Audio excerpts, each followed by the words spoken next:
Welcome to the NBA Coast to Coast podcast, brought to you by thelines.com. Coming to you from the West Coast, Josh Lander, joined by my guy Nate Weitzer on the East Coast. And we are looking at game one of this NBA 2022-23 season, Nate. And in this video, we are taking a look at NBA player props, our favorite video, if we're being honest. No offense to our other videos. We just love the NBA player props and have a ton of fun with it. So we're going to look to continue our hot streak that we had most of last season and definitely finish strong as well, including those playoffs. Do make sure to like and subscribe to that page. Continue to follow along with us. We're going to bring you these player props videos each and every weekday of this NBA regular season. Also, I want you to use that odds finder tool that Nate and I both use to look for our player props, so you're able to shop those lines to the best of your ability across U.S. sportsbooks. Nate, let's go ahead and jump into night one here. We've got two games to choose from, but I still think that we've got plenty of player props that we feel at least good about to kick things off this year. So why don't you kick us off with your first one?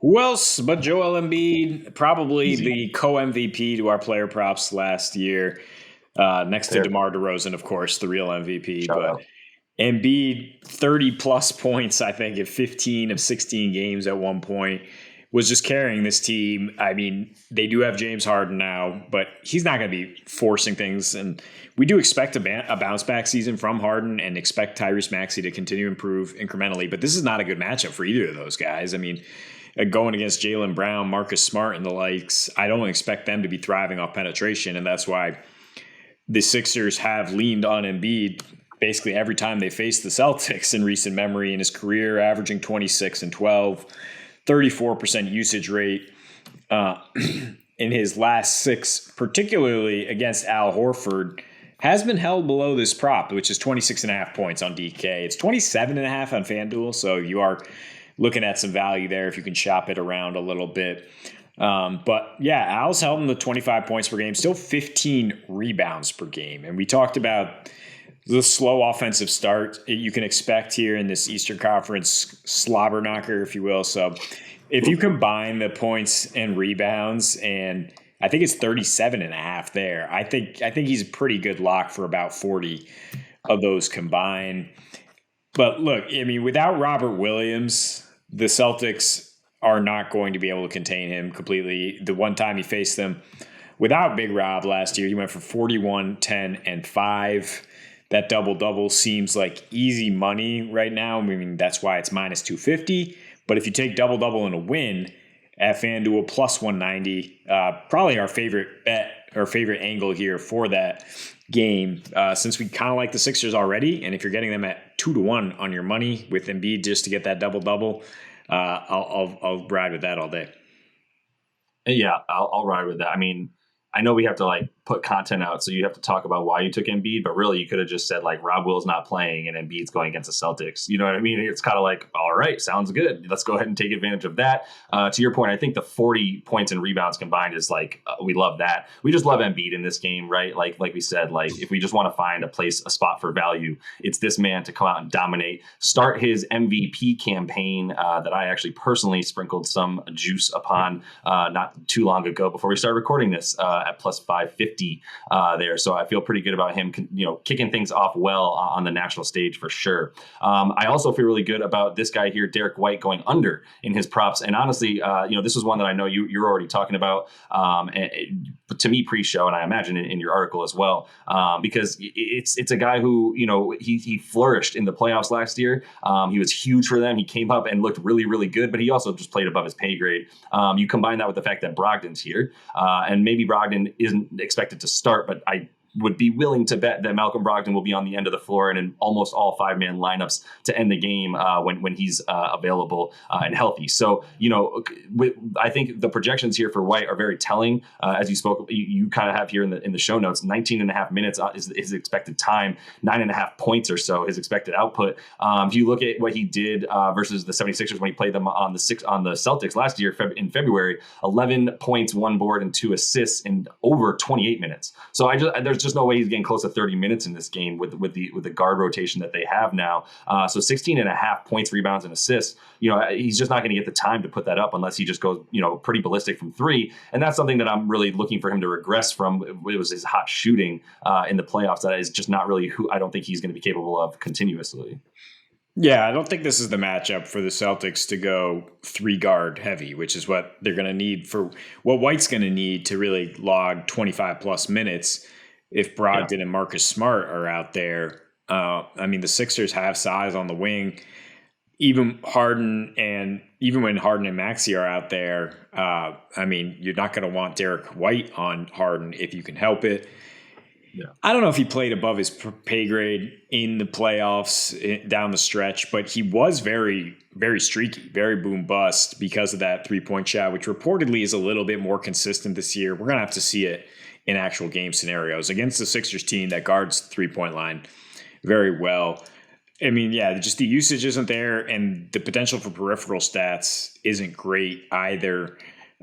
He's about 4 and 4 per 36 minutes, rebounds and assists. And if he's projected for about half of that, then yeah, you're saying he's got to get 12, 13 points in his limited time. And yeah, that's why I think we like the under there. Yep. Looking at another top play here that we mentioned in the game video, it's LeBron to come out in the opener and do what he does. The last year in this opener against the Warriors, 34, 11, and 5 on what's kind of a light usage rate for him, 32%. He went 13 for 23 from the field. The Warriors have nobody that's going to be able to stop him. If Draymond's spending most of his time on Anthony Davis, even better. In 3 versus the Warriors last year, he averaged nearly 39 points per game. Full stop. We're talking 33 and a half with the assists, too, from one of the greatest passers of all time. So, I mean, I think you can expect him to get 30 points in this opener and then, a couple assists on top of that. The Lakers supporting cast going to be a little better here. The Warriors do play with pace at home, which will help him get out in the open floor, get those dimes there. But yeah, 38% usage rate when he played the Warriors. Really what we're looking at is just the King stepping up to defend his legacy in these types of big games. What he had like a 50-plus point game against the Warriors, and one of those to juke these averages. When he plays the defending champs and they're getting their rings and he gets to watch that pregame, I want some stock in LeBron to go out there and make his own kind of statement. And I can't believe how low this prop is for his points and assists. Yep. And that's essentially what we're basing the take the Lakers with the points in game one assessment, right? It's really the King coming out and just really wanted to spoil everything. I don't know about AD's level of motivation to do so, but I just know he's a very good player if he's healthy and on the floor and hitting shots, man. He needs to hit shots, and that'll obviously be huge for this points and assist bet for LeBron as well. But he should be getting some more weapons than he had last season for sure. So you got to feel a little bit better about that. And they do have a bit more of an interior presence at this point with the addition of Bryant as well. So that leads you to stay a little bit further away from the rebounds maybe than the assists, as he's expected to have the ball in his hand for a ton of time this season for sure. So let's finish things off with a prop that I just think is way too low. It's Steph Curry at 22.5 points. And you look at the situation with the Dubs going into this game, spoke about just the inner turmoil, if you will, a little bit. I mean, the reason that they've been good for so long, the lineup, the Bob Myers, the Steve Kerr, it's all great. Like their superstar is not a normal superstar. He's a guy that just wants to win and is very even keeled and even tempered. So I think that, if he's going to be, in there and everybody else is sort of, going, all right, we need this team to come together, find some camaraderie. Nothing helps like winning. Steph knows that, right? And he knows when he's needed to score. I think he knows that he's needed to score in this game to kind of come out and show everybody like, yo, you guys can talk about all the off court stuff you want during practice. But like when push comes to shove, I'm still, a top 10, top 15 player of all time, top 15, just so no one gets mad at me, top 15 player of all time at this point with my 4 rings and my probably 350 to 400 threes that I'm going to make this season. So I'll just kick things off here by doing that against a team that in his last 5 versus the Lakers, 28 points a game, 6 assists, 5 boards, 35 minutes a game. He's for sure getting 35 minutes a game. He's for sure getting more than 22.5 points if he does that. And 41.5% from 3. Against a team that just doesn't have perimeter defense anymore to the same degree that they did when they won a championship. When you look at Russ, Pat Bev, who's been cooked by Steph over his last 5 versus him, with this basically the same numbers he's put against the Lakers is what he's put up against Pat Bev the last 5 times that he's been, responsible for guarding Steph. So yeah, also by the way, 30 for 31 from the free throw line in his last 5 versus the Lakers is Steph. So I love if he's going to get to the line 6 times for him to be able to get 22 points or 16 or 17 more than that, right? Yeah, and apparently just 4.5 threes is the number at FanDuel, and that actually swings from -115 to +110. So I will just take that. Looking though, the Lakers have held him to 4 or less now in each of those last 4 meetings. It's really been since 2017 that he hit 5 threes against these Lakers. So understand the juice there, but I think that's where he's going to be doing his damage, as he often does. And all the things you mentioned in terms of him just kind of putting those narratives to bed with an excellent performance here on ring night. I think I want the juice though with the threes and not just depending on him to score.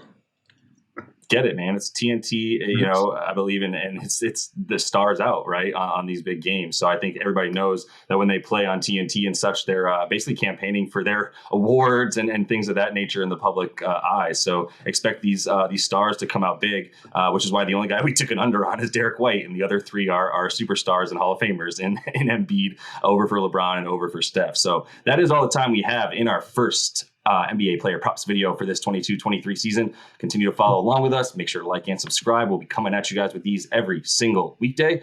So until we see you next, happy betting.